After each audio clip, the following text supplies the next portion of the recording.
Hello, everyone. Welcome back to another episode of our podcast, A Little More Light. Today, in the spotlight, we are going to be speaking about an issue that plagues each and every one of us, especially while we're preparing for UPSC, and that is self doubt.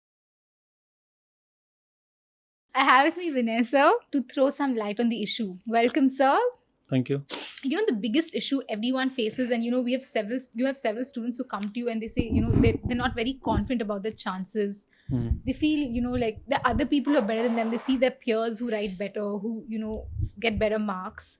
So they're always plagued by this self-doubt. Am I good enough? That's probably always running in few people's minds. And I think all of us face it at some instance, right? In our life, like nobody is like 100% confident. So how does one deal with it? Especially for you, when you started Insights, you just came, when all the doors were shut, and, you just came to Bangalore and you started something like, you took a risk and you had the courage to take that risk.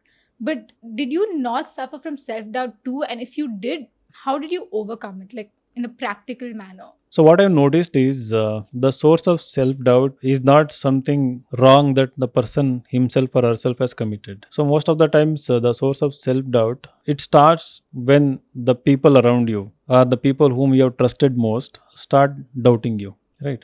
So, when they start doubting you, I mean, they might be giving you a hint, or they might have explicitly doubted you, saying that it is not for you. What you are doing is not taking you anywhere. You may have to quit. So then it actually comes into the minds of the people, and it's very strong. And in some cases, it starts growing within oneself when have higher expectations within them about themselves. Maybe because of their previous academic record, they might have done well in their schools, colleges. They have been brilliant gold medalists, and suddenly they come into this totally new field when they are not doing well, and they make a comparison that I used to be a brilliant student, now I'm not able to score good marks in these mock tests, or they might fail in UPSC prelims, and then they think that they may not be fit enough. So then the self doubt starts. So in some cases, in very rare cases, I think teachers and their mentors might also do that wrong job.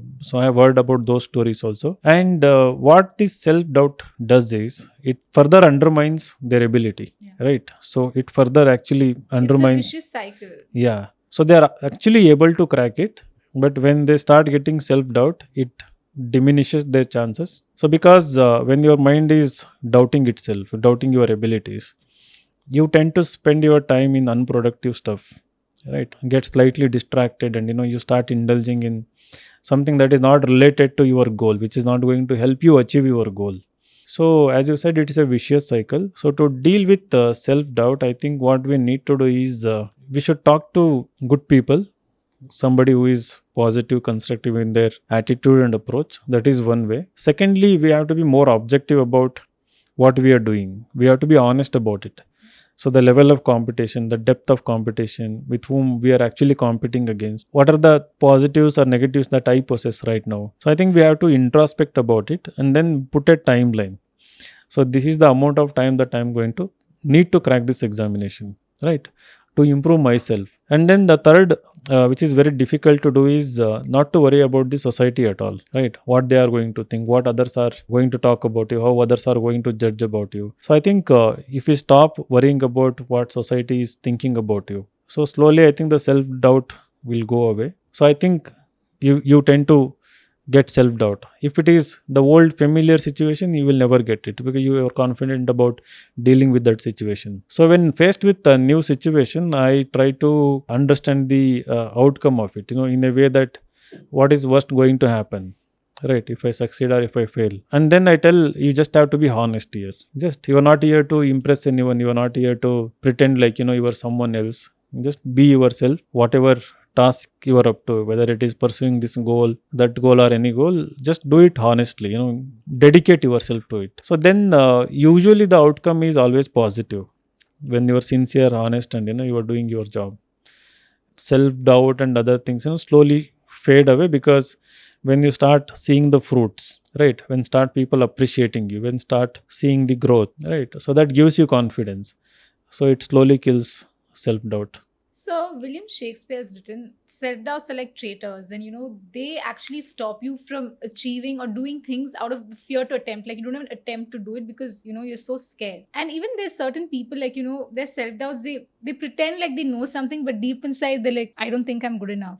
So I think we should be honest with ourselves and with others. Like if I don't know something, I have to come and tell you, listen, I don't know, sir, help me, like I don't know this, and you actually give confidence, right? Because yeah, and we've done that several times. So I think you need to be honest with yourself and also to somebody you trust. Exactly.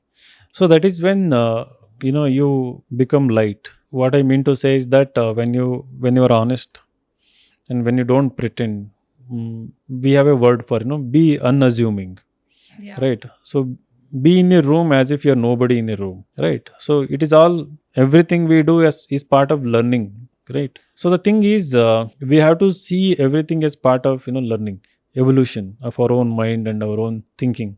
So then you will have the courage to go and talk to people, ask them for help, seek their wisdom. So if you think that you are smart and you want to do alone, as you said, you may be brilliant, but deep within you will have certain doubts, right? Put your ego aside, right? I might come across as very humble person. I am humble way of dealing with the arrogant people, without letting go of my ego. Nothing is little ego is important, but you can keep aside that bad ego of yours, which thinks that you are better than others, which thinks that you can do everything on your own, right? So we are living in a society, right? We have a relationship. The society we have created for the purpose of helping each other, right? So you can never do anything alone. Thank you so much, sir. Thank you so much, man.